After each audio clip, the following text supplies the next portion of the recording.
Welcome to the New Music Alliance Radio Hour. We focus on great original music, both present and past, from the Western New England area.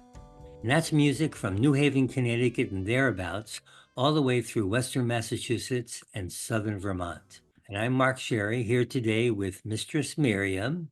Hello. And also our special guest today, our special guest DJ, Steve Rodgers.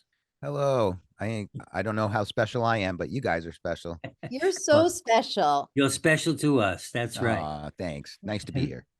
The song intro to our show was African Eyes by the late great sax player and Grammy Award winner Charles Neville and his son Khalif Neville from Huntington, Massachusetts. So, Steve, you've got quite a career in the music industry, being both a performer, club owner, and now studio owner of Tiny Bunker Studios. Can you tell our audience a little bit about, your musical journey and what you're doing now? Sure. The musical journey would take up a whole lot of time, so I'll try to keep it brief and just give you some bullet points. I started playing guitar when I was 10 years old. I started writing songs when I was 12.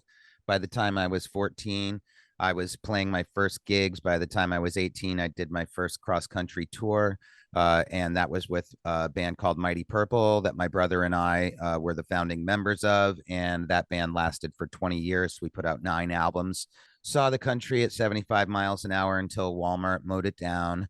And it sort of at the end of that touring career is when I decided that I'd like to officially open a music club, because I had a lot of underground house concert clubs in a little warehouse that I had, which was affectionately called The Space. And I had started an open mic there every Monday night. It got so big that we finally got evicted. And that's when I walked across the street, saw a for sale sign on a warehouse building, and opened my first music venue, which was The Space. And that was in 2003. And then I expanded in 2011 and built a craft beer bar next door called The Outer Space, where we also had bands, art, and music. And then I expanded once again in 2013 into what is now known as Space Ballroom. My tenure at the Space ended in 2018. And at that time, I became a professional visual artist as well as a full-time musician.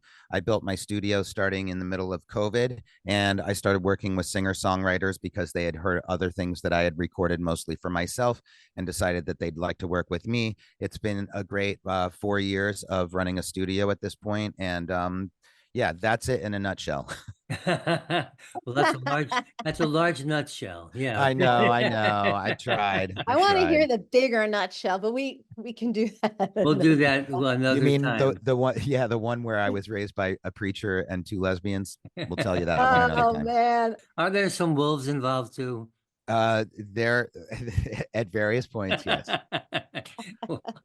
Yeah, well, Steve, we know through his bands recently. He participated and won one of our Valley Music Showcase events. Also, by the way, when he was in that band Mighty Purple, has a song that was inducted into our Essential Western New England Songbook, which is sort of our Hall of Fame of the best music ever written by bands in the Western New England area. And his song, Everybody's Looking for Something, was inducted into that. So, Steve, Yes, sir. you put together some great tunes here by people that I know you know well, and many of whom you've actually produced their music. So what do you have for our first block? You're going to hear songs by Sarah Dunn, Kayla Farnham, and we're going to start out with You've Done Everything by Guillorn and Brian Slattery from New Haven, Connecticut.